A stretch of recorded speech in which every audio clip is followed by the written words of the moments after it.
Thank you, Andrea. Good morning. It's good to greet this new year together. Welcome to Bellingham Unitarian Fellowship. All who come here in the spirit of goodwill are welcome. My name is Sue Livingston, and Steffany Rains and I collaborated on this service this morning with the help of so many of you sharing today about the transformative power of grief and loss through their personal experiences expressed through writing, music, and art. We live in a culture that widely avoids expressing loss and grief and death. They're so universal to life, and yet it can feel like a great risk to share those experiences aloud. I hear myself asking, is this too much? But have you ever shared an experience of loss that you believed was very private and personal, yours alone, only to find that it struck a universal chord in your listeners, and maybe even opened them to the risk of sharing their story with you? Sometimes allowing ourselves to be vulnerable gives others the gift of being able to care. Bless you. We're glad you're with us today, whether you're speaking, listening, or simply being here together on Zoom and in the room. Thank you.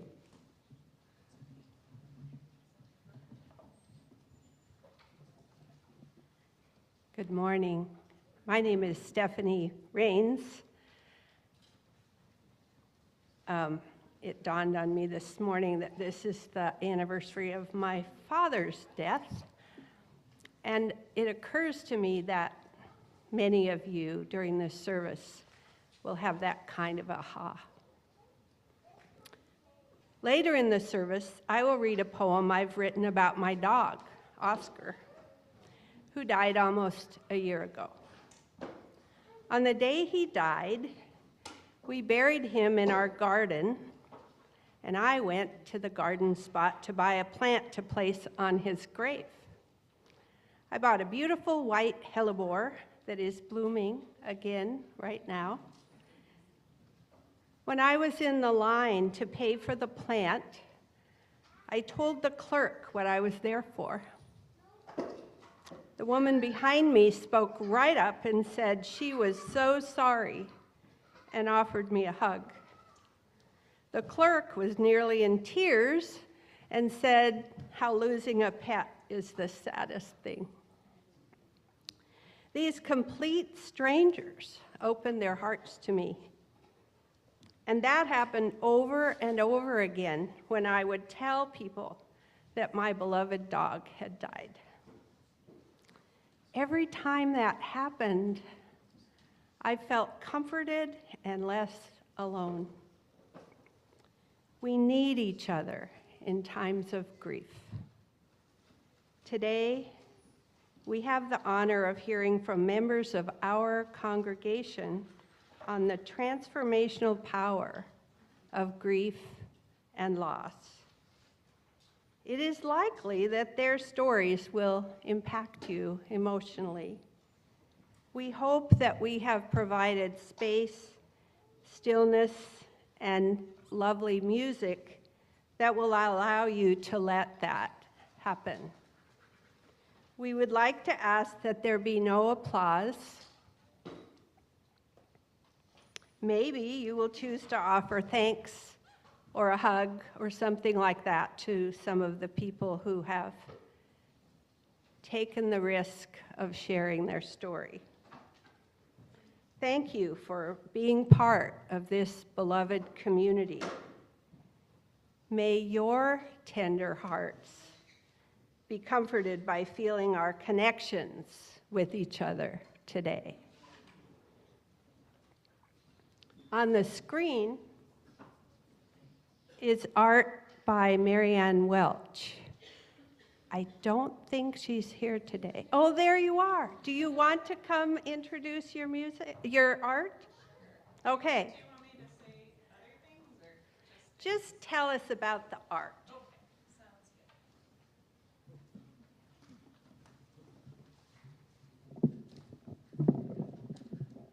So this is my piece I created, I don't know, when probably like 2012 or 13 or maybe 14, because it's all a blur and grief, right?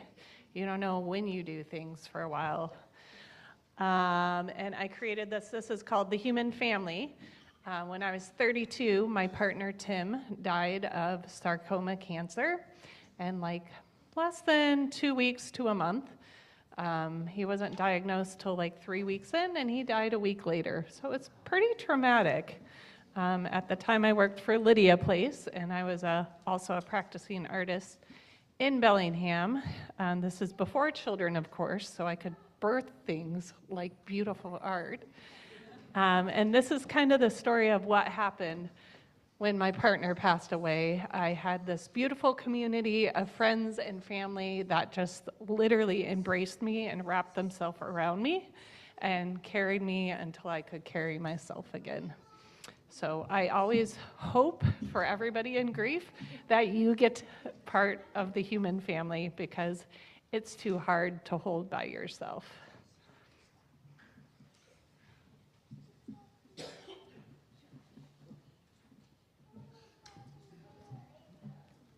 Thank you. And now Andrea is going to play a prelude.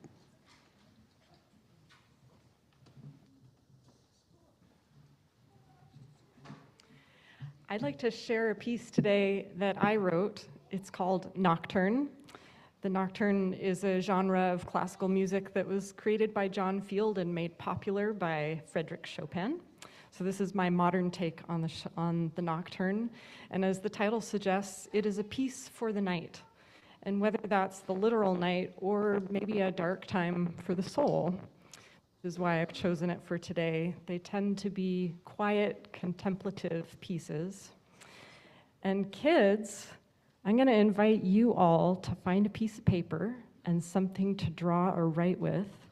And while you listen to the music, I encourage you to let your imagination guide your hand and draw what you hear.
We light the chalice this morning to honor our connections with each other and with those who are no longer with us.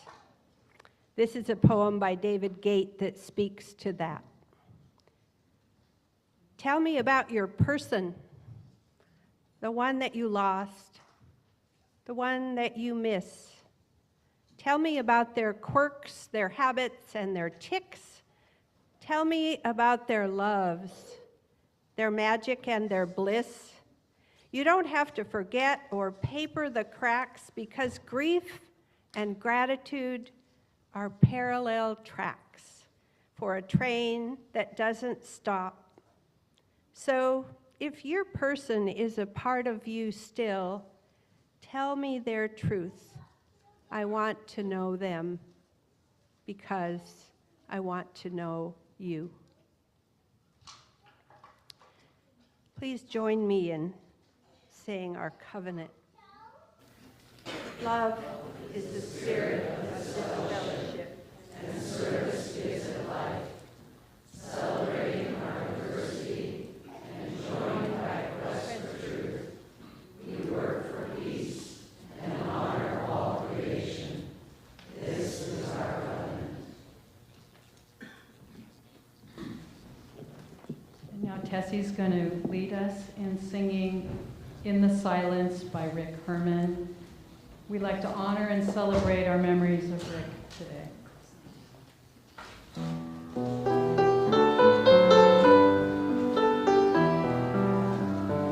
Let's rise in body or spirit as you're able. And it's also in the back of your hymn if you'd like to read the music.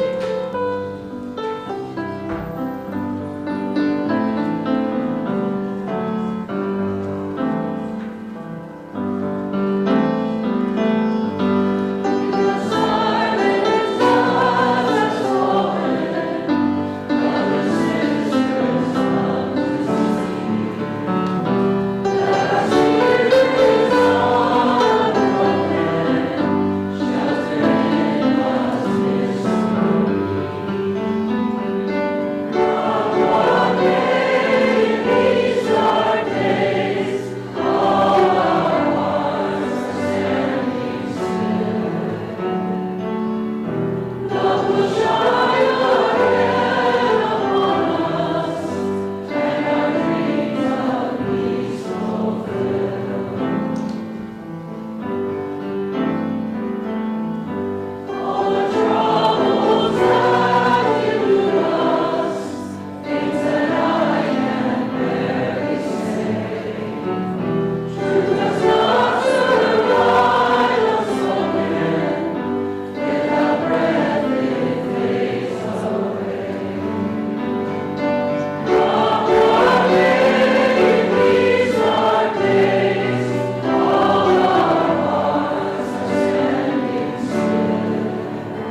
Tessie, Andrea. We have a special visitor today. Jane Beckel and Audie are here. Good morning. So I know this seems unusual to have a dog in church. And the reason he's here is so you can learn a little bit about him and the work that he does with me. He's especially...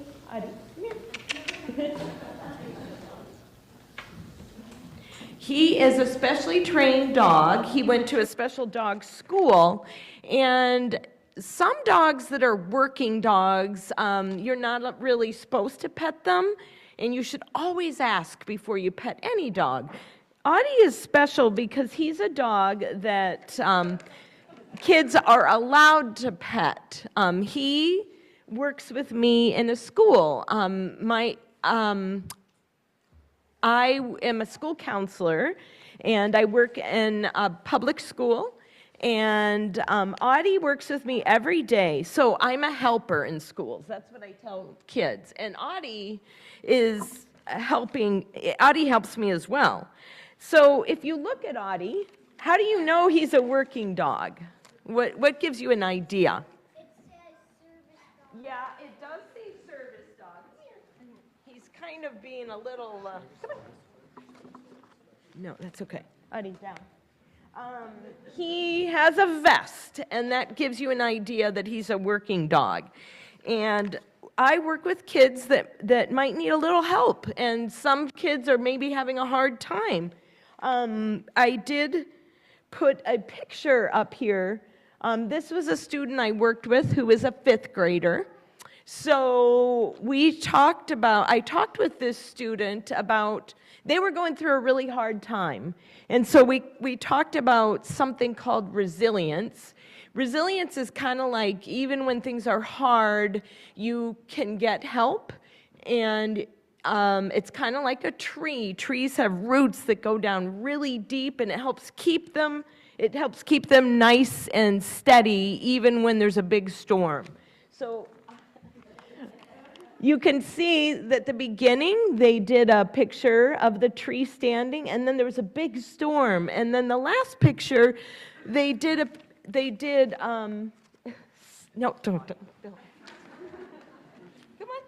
on. So sometimes he makes mistakes, just like we do. And so I have to just keep working with him and give him another chance. So Audie really helps.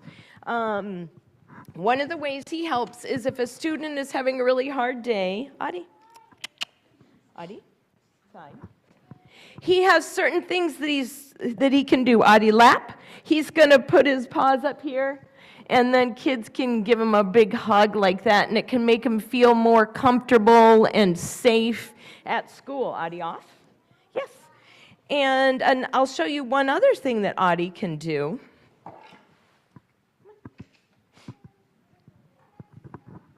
You could. Audie, settle. And then, does anyone want to help me out? Tora, want to come over? So, Tora, you notice how he laid down like this? If you're comfortable, you can come and put your head right here. Do you want to lay down for just a second?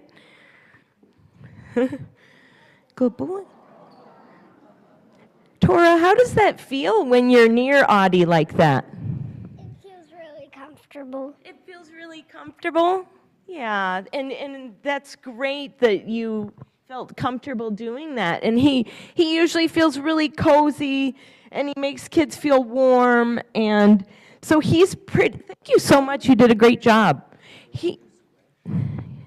No, that's okay. So. So I'll show you one other special thing, and I don't know if there's somebody else that would feel comfortable helping me with Audie. If there's any kids that would want to help. Sure, Alice, come on up. Hi, Alice. This is Audie. So would you want to put your hand here? Are you okay if he touches you with his nose? Okay, Audie, touch. Audie, touch. Yeah, he just gently touches kids sometimes like that. Thank you, Alice. You did a really nice job. So I work with all kinds of kids that are having a lot going on in their lives and kids that don't have as much going on in their lives. But Audie really helps kids that are having trouble coming to school and are feeling like school is really hard for them, and they really look forward to seeing Audie at school. So do any of you kids have any questions about Audie before we go off? What's your question?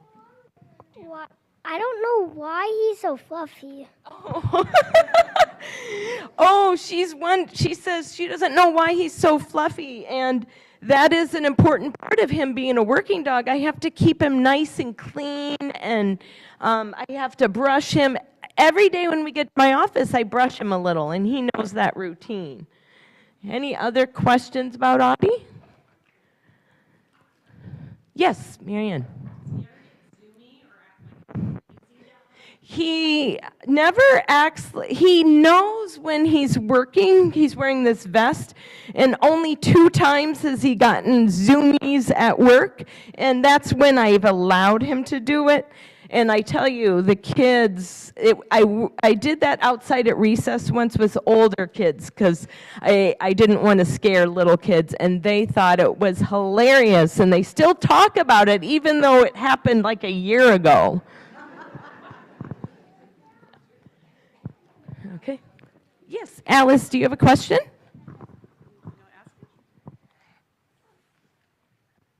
Why do he have his collar on? Oh, why does he have his collar off?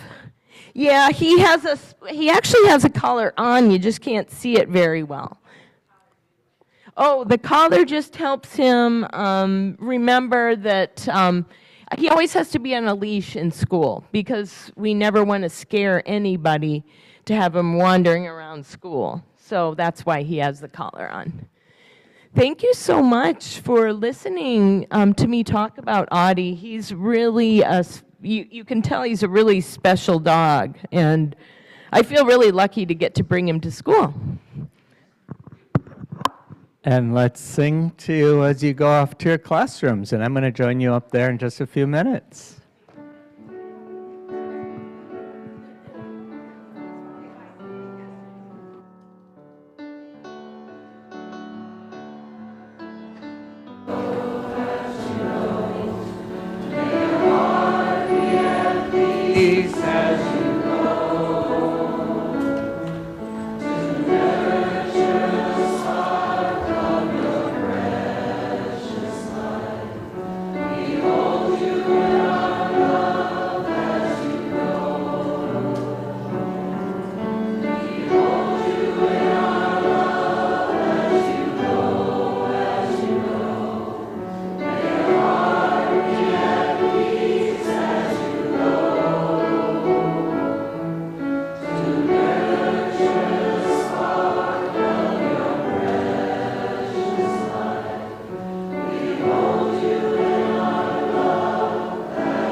As a school counselor, and before I was a counselor, I was actually a nurse, and I worked in home hospice for about 5 years.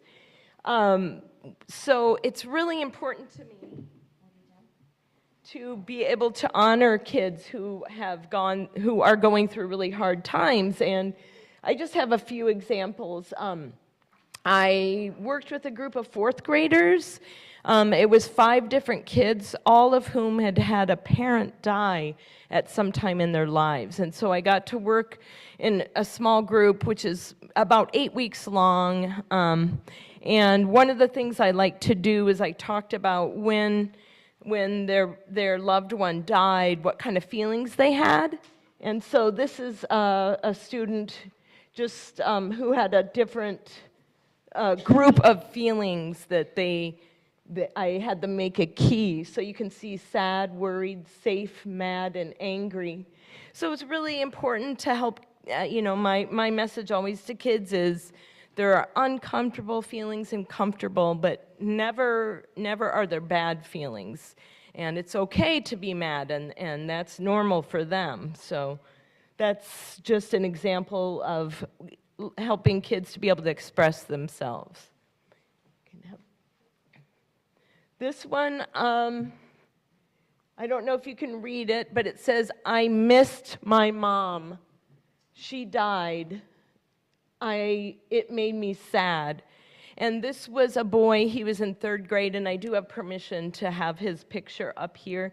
And just really, this was an opportunity. I was in a whole class talking about feeling sad, and I had known about his mom dying, and I had been working with him, but he felt, I'm glad he felt safe enough, even with the classroom setting, to do a picture where he showed his mom having died and how he feels.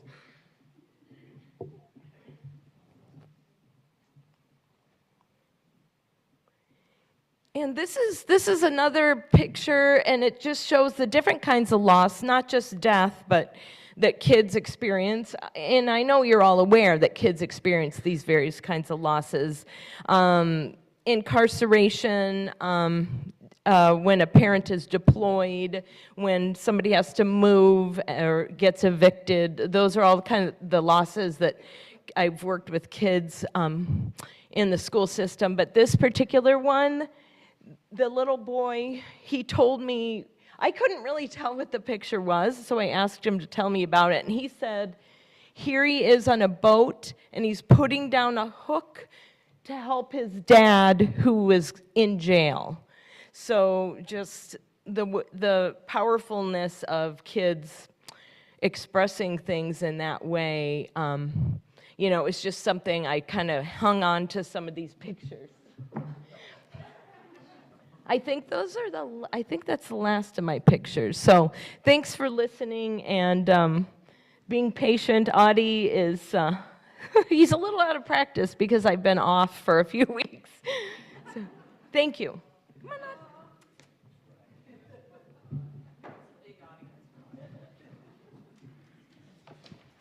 Thank you, Jane. And thank you, Audie. And it's appropriate that I'm going next because I wrote 100 maybe pantoums after my dog died. And so this one's called Remembering Oscar. Oh, and for those of you who don't know about pantoums, there are lines that repeat, which feels really appropriate for this topic, the way grief comes in again when you're not expecting it. But that's why there's repeated lines. Oh, and I did that drawing of Oscar that's kind of him as a puppy. Every morning, every night, there were precious routines with you. Because of you, I saw more sunrises and star-filled overhead skies. You gave me a reason to get out of bed in the morning. There were precious routines with you. You loved a morning rub down to help you wake up. You gave me a reason to get out of bed. I lifted you off the bed and took you out to pee first thing. You loved a morning rub down. That rub down filled both of us with joy and laughter. I lifted you off the bed and took you out to pee first thing. We were almost always in sync. That rub down filled both of us with joy and laughter. Because of you, I saw more sunrises and star-filled overhead skies. We were almost always in sync. every morning, every night. There were precious routines with you. Now I'm having trouble going to bed at night and getting out of bed in the morning. Maybe writing this will help me move on. I think I need to create some new rituals without you. Now I'm having trouble getting up and going to bed. My nighttime routine was tied to taking you outside just before bed. I think I need to create some new rituals without you. Writing before bed is becoming a new routine. My nighttime routine was tied to taking you outside just before bed. Maybe I could go out to see the night sky and keep track of the moon all by myself.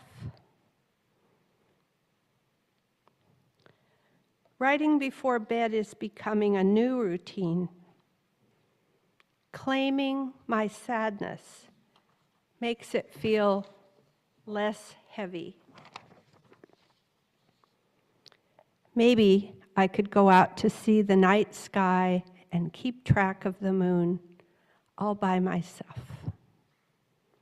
Maybe writing this will help me move on. Claiming my sadness makes it feel less heavy. There were precious routines with you. After writing this, I'm going outside to say goodnight, which keeps alive a ritual which connects me to you.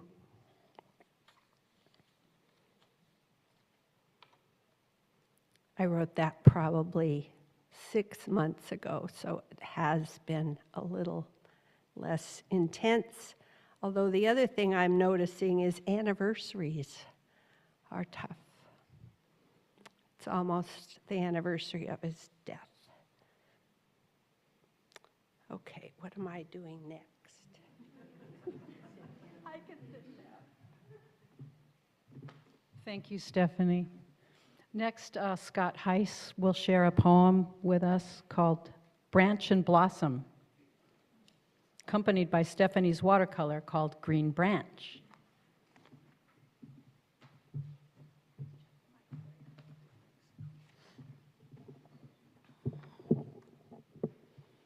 There we go.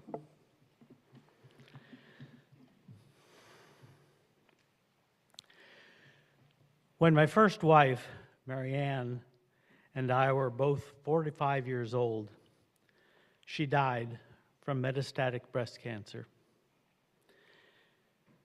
We had known each other over half our lives. We knew her death was imminent, so when it happened, there was little shock involved. But whether you call it grief or something else, I was left with a very empty feeling, and feeling that a basic principle of fairness had been violated.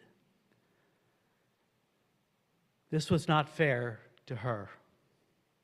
This was not fair to me.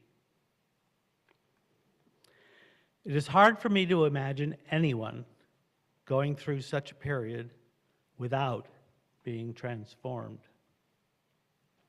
The ensuing adjustment seemed unavoidable. Illusions evaporate. Expectations are canceled. Planning for the future is foreign. This poem was written several weeks after Marianne died.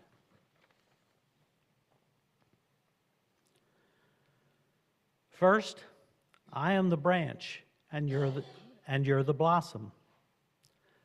Then I bloom when you're the branch. And so we'd go in season cycles, trading triumphs, showing strength. From common roots we grew together, till at last you bloomed and fell. to wither from the rot we fought but could not seem to alter still. Now, I'm a branch without your blossom. I can't bloom. Where is your branch? Rain and sunshine flood my memory.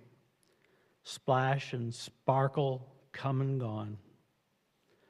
The roots alone have not yet failed me. Deep inside, your strength remains. Please, help me bear another blossom. Send the sunshine. Send the rain.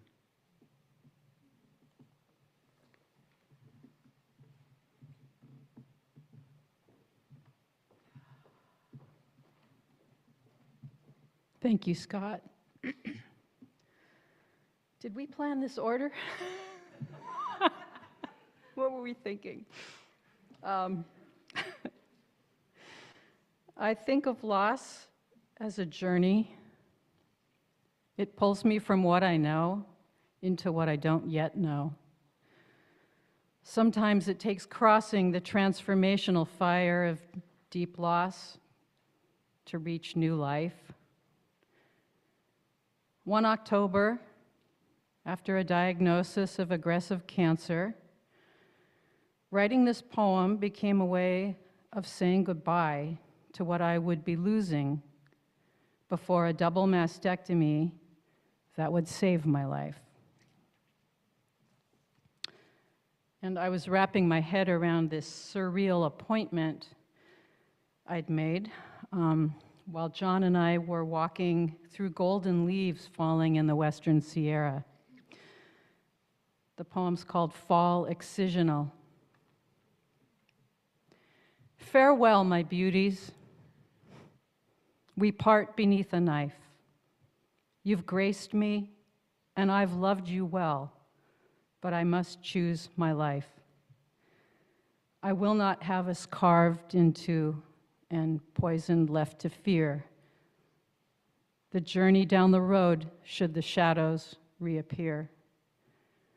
The season is in turning, leaves lit gold to die and send sap down to new roots' growth. We join them, you and I. And now Leslie will share a poem that he wrote.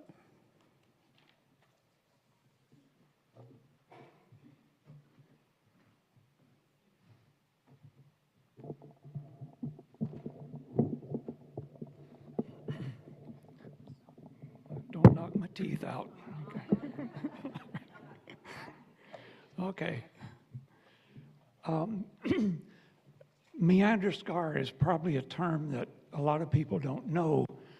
It's a geological term, and it refers to a gouge that's left behind when a river changes course. And a loop of the river remains isolated. And so this poem is Meander Scar. The river flooded nearly every spring in that part of Texas. That lazy flow, you might have skipped a rock across, now swift and swollen by a mile. It flushed possums, armadillos, and water moccasins uphill into gardens and backyards. On a Sunday, we'd drive out from town to where the road submerged just to see the cows standing in their perpetual boredom on what soggy ground they could find. Enormous slain snakes hung for display on barbed wire fences. Down by the bridge, where the water was swift if we could get that far, we gawked at the parade of trash and trees and furniture, a small shed, other people's losses. Silt, silt, and more silt. It washed off the high places and filled the low. It coated submerged grasses brown, a sunken boat brown, a drowned animal, brown. And the water, when it receded, didn't always conform to old habits.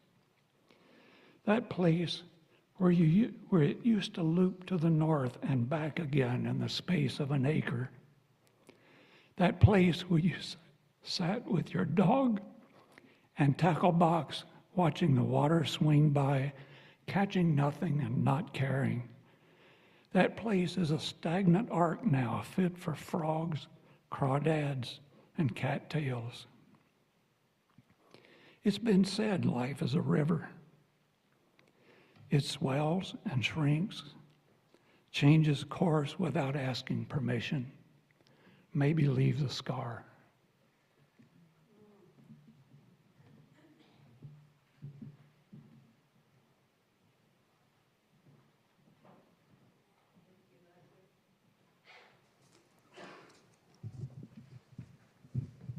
Thank you, Leslie. This is a song written by American songwriter Buddy Miller called Wide River to Cross.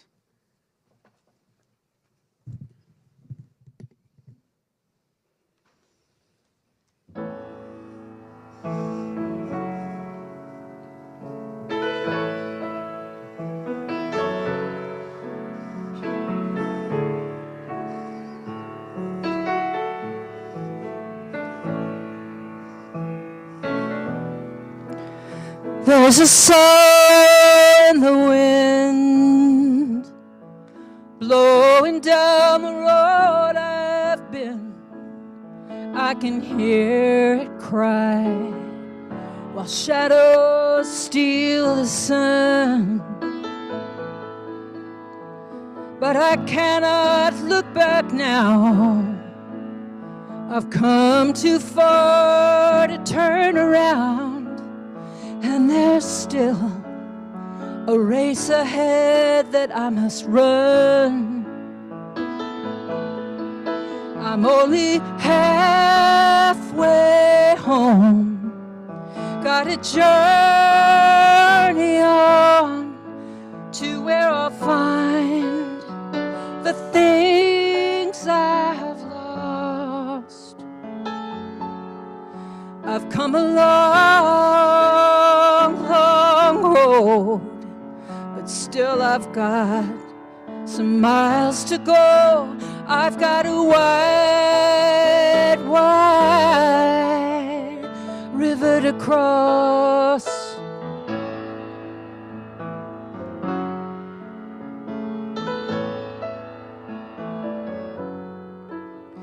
I have stumbled, yes, I have strayed, and you can trace the tracks I made all across. Memories my heart recalls, but I'm still a refugee. Won't you say a prayer for me? Because sometimes even the strongest soldier falls. I'm only halfway home. Gotta journey on to where I'll find the things I have lost. I've come a long road, but still I've got some miles to go. I've got a wide river to cross.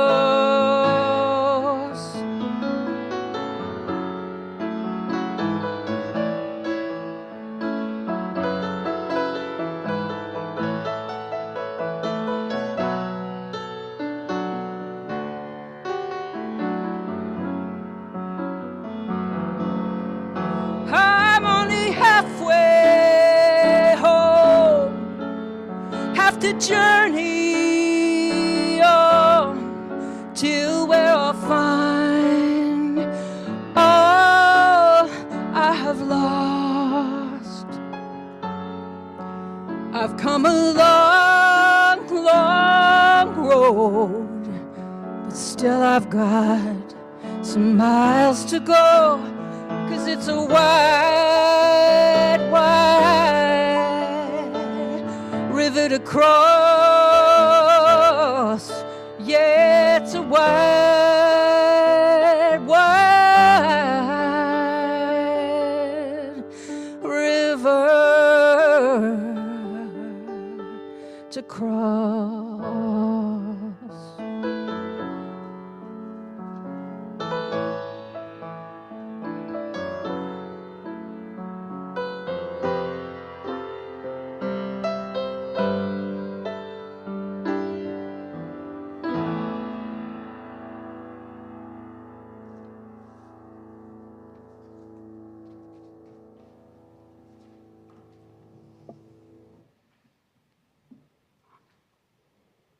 Thank you, Sue. Our next piece is by Lynn Skavdahl.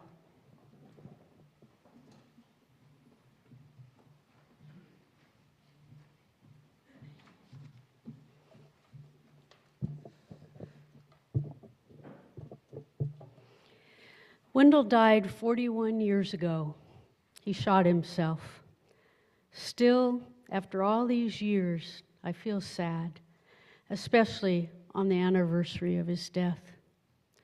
The last few months of our marriage, we loved and hated each other. He shot himself. He was furious when I said I was leaving. The last few months, we loved and hated each other. I could have been more honest. It might have helped. He was furious when I said I was leaving. Why didn't I tell him I finally came out to myself? The last few months of our marriage, we loved and hated each other. I wish we could meet for a cup of tea. Why didn't I tell him I finally came out to myself? Still, after all these years, I feel sad, especially on the anniversary of his death. I wish we could meet for a cup of tea. Wendell died 41 years ago.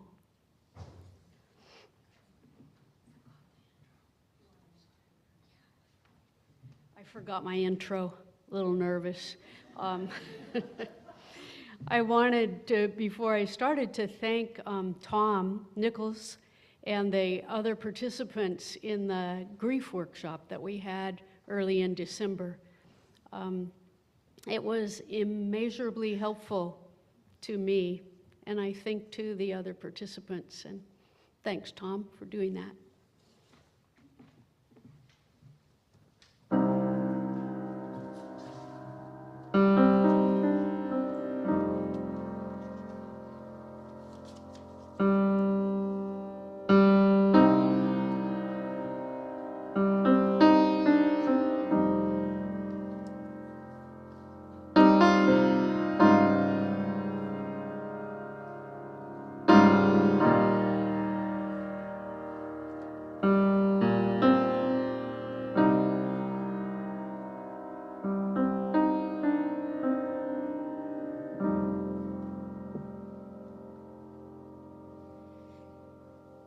I'd like to invite the ushers forward to collect the offering this morning. And thank you all for your generosity of spirit as well as financial support for this congregation.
We have a few announcements. Tomorrow evening is our monthly Unitarian version of a Taizé service, which is a service with singing, meditation, and candlelight. And that service is held here in the sanctuary on the first Monday of every month. It's also available on Zoom. Starts at 7 p.m. and all are welcome. Today at noon in the conference room, I think. Yes, which is near the elevator upstairs, kind of halfway upstairs. There's a meeting of Uplift, our LGBTQ team. Remy Stark is speaking at that meeting about suicide prevention among Black and brown trans men. Anybody is welcome at that meeting. Our choir director, Ben Workman-Smith, has announced that the choir is going to sing We Are the World next Sunday. And he's called some extra choir rehearsals. There's one today right after the service, and again at 5:30 on Tuesday, in addition to the usual rehearsal on Wednesday. And now David Curley has a reminder, important announcement about Martin Luther King Day.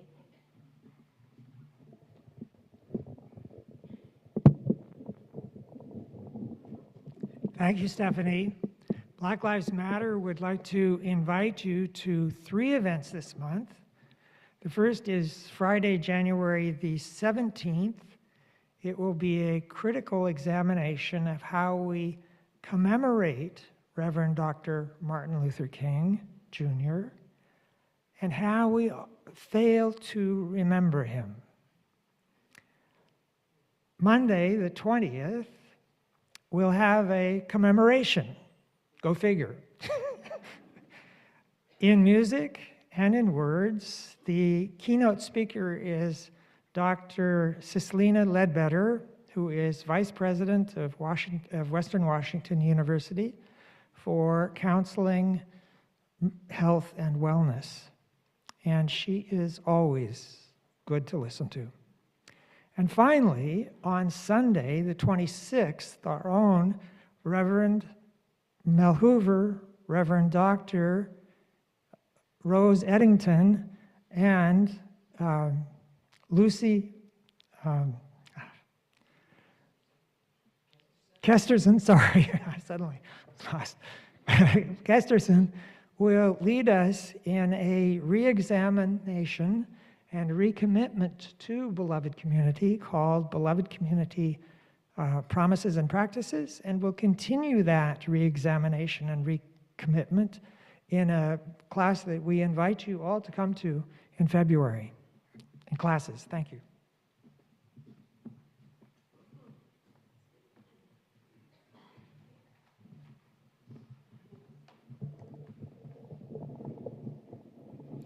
David, where are those things? Where can you find out more about them? Okay, flyers outside the door on the bulletin board maybe also. And you can talk to David if you have questions.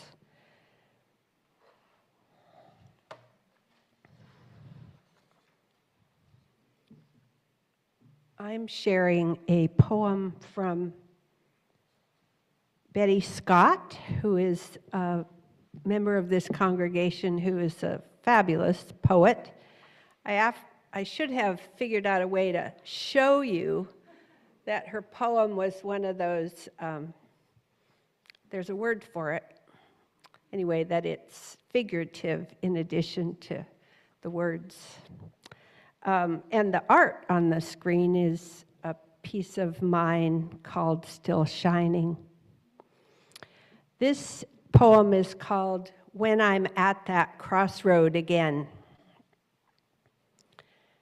When I'm at that crossroad again, that ego space, despair's thorny thicket between sorrow and pain, when I blink to the past, nod to the present, think, oh, well, of course, that was bound to happen. Grief leads to my backyard garden as squirrels skitter across the fence. Wind sighs as if to say, breathe, breathe deep. Then, with a hand on my heart, I scatter soul seed thoughts to the marigolds and blooming dogwood tree. Thank you, I say, for reminding my hands and heart the way to awe and wonder. Indoors at nightfall, when the stars blink and shine, I think of Taizé services where art, music, and poetry meet goodness of ease, bringing peace to us and our families too, those who receive these vital gifts offered lovingly. It's a little pitch for Taizé tomorrow night, in case you missed that. Beth Nyblade is our next speaker.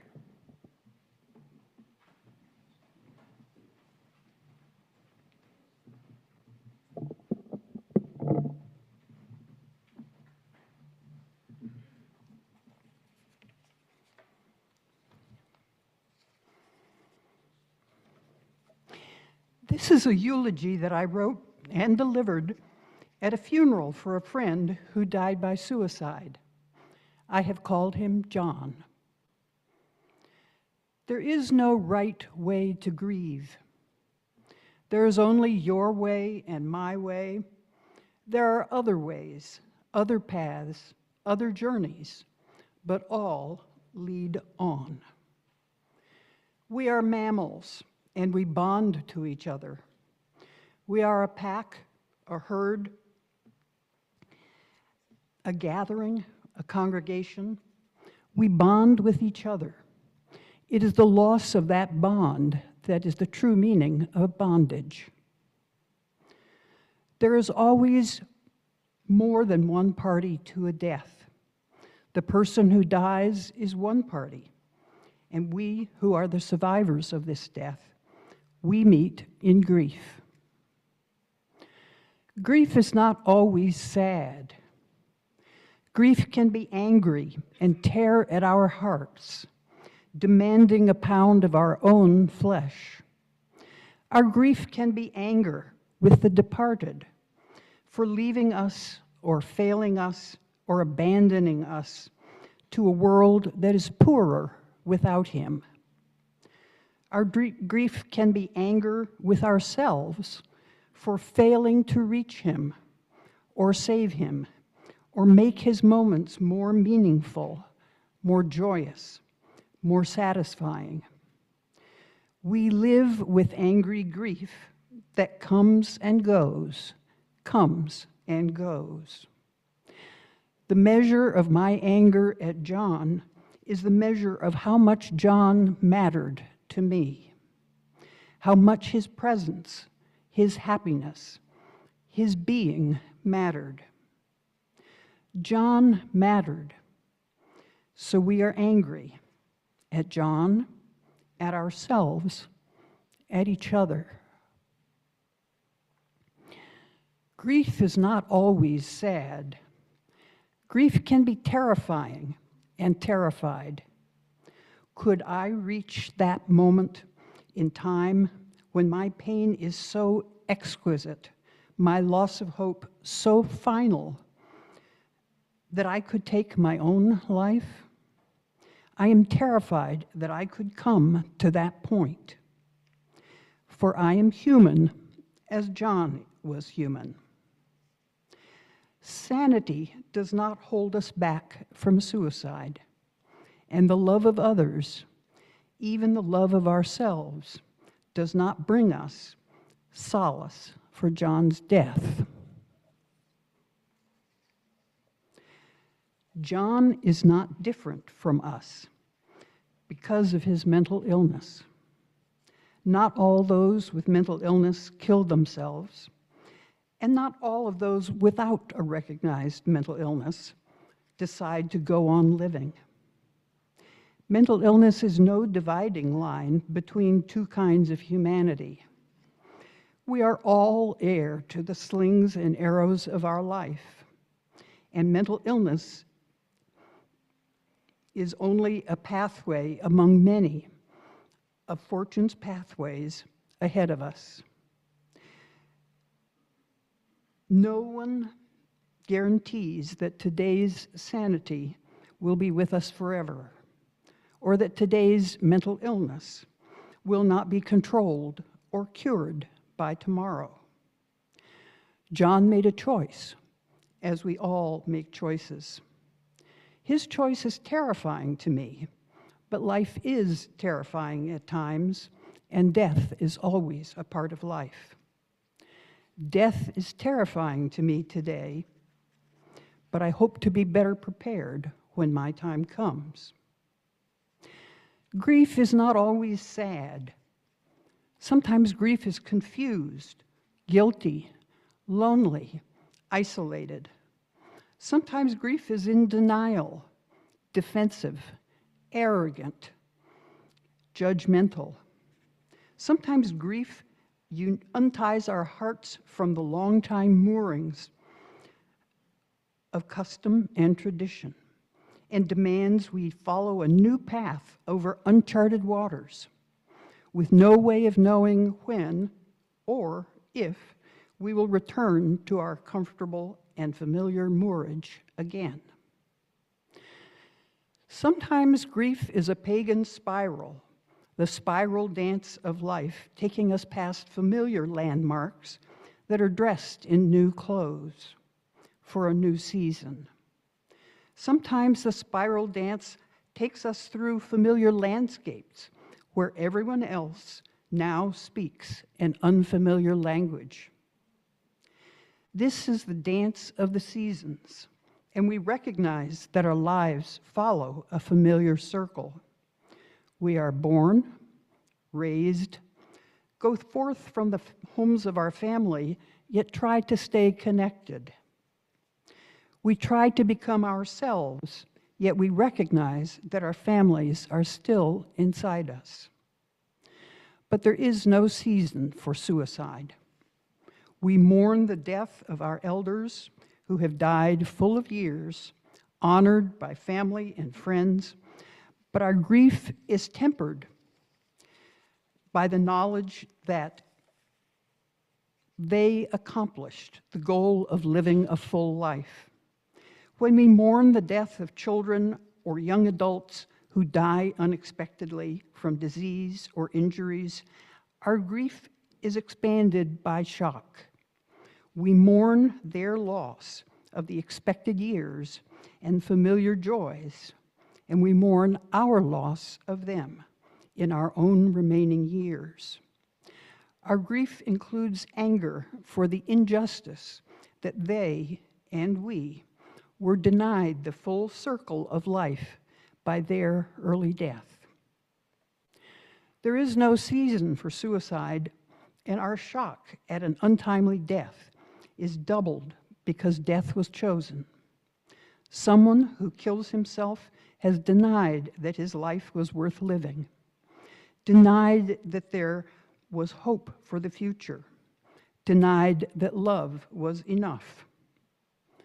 Do you still believe in those things that John was denying? I do.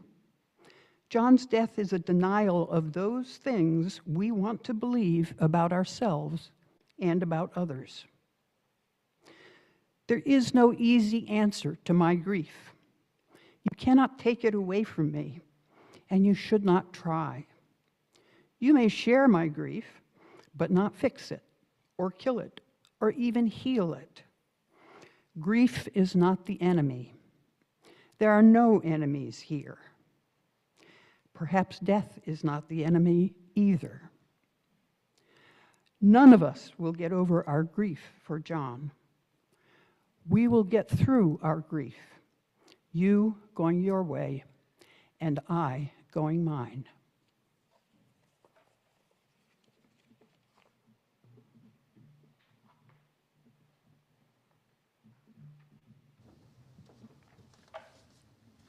Thank you, Beth. Now, Tom Nicholas will lead us in singing hymn 131 in the gray hymnal. Please rise in body or spirit to join us.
Steffany's a perfectionist. I am going to read a poem that I wrote a couple of years ago. It was a couple of years at that time after Trula, my wife, died. When I wrote this poem, I had a poem by Edna St. Vincent Millay in the back of my mind. That poem is called Ragged Island. If you're familiar with that poem, you might hear echoes of it in what I wrote. This poem is called In the Harbor of Grief. There is no shore. The rock walls go straight down into the water. I hear the sound of the water lapping against the rocks. The boat rocks gently. I'm not in any danger of drowning. I look down and wonder how far down I am seeing. I am not in any danger of drowning. I don't want to explain. I hear the crying of gulls and the sound of the water, but the sounds are parts of silence. I don't want to explain. The silence speaks, and the silence contains what no longer is, yet remains.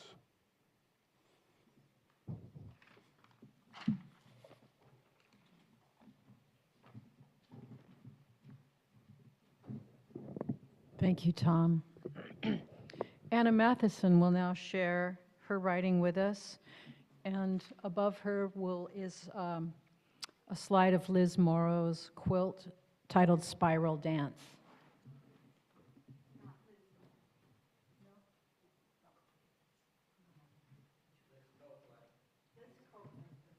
Excuse me, Liz Thank you. Thank you for still being here. I'm the last person, I think.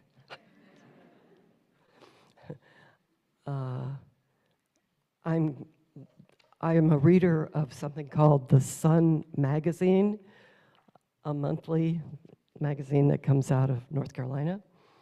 And they have topics every month and invite people to write in. It's called The Reader's Right.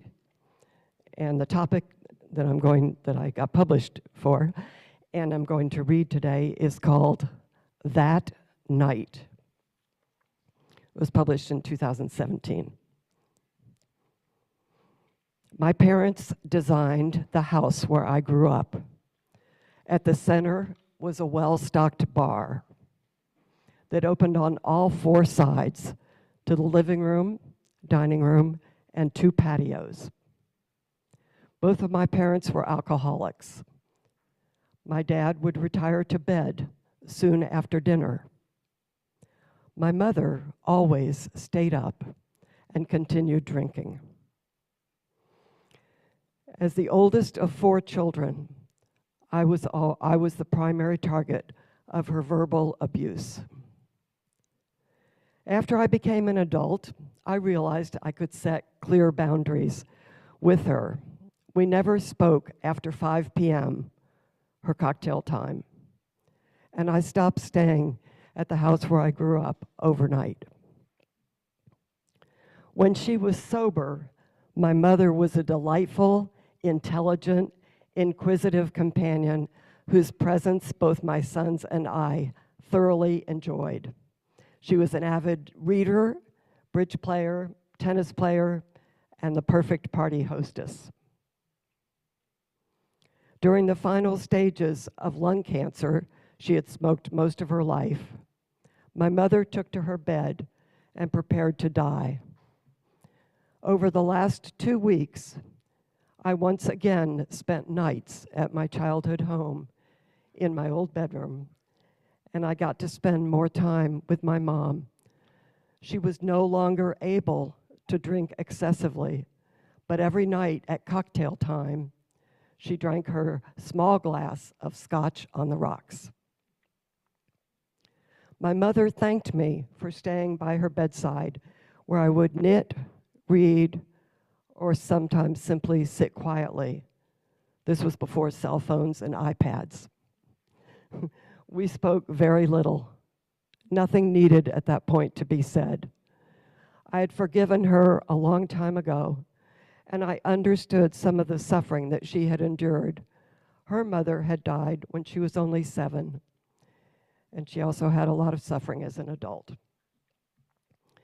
Toward the end, my mother asked me to sleep in her bedroom with her, and I gladly agreed. The night before she died, she could no longer speak or even hold a glass, but somehow she let me know at 5 p.m. that she wanted her drink.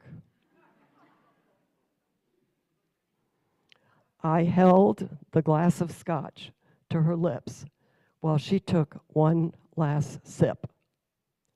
Her eyes met mine.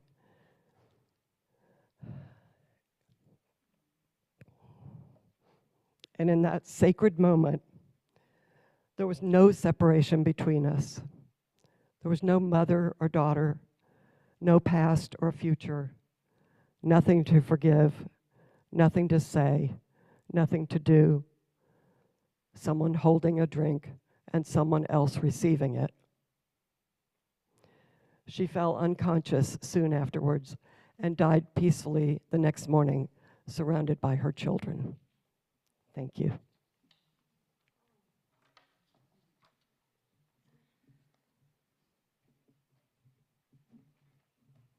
Thank you, Anna. We want to give our deep thanks for all that's been shared and expanded our hearts here today. Thank you, everyone. And I want to also thank our sonic visual artists that make it possible, Jeff, Walt, Quinn, and Paul, for all your collaboration with the Celebrant team.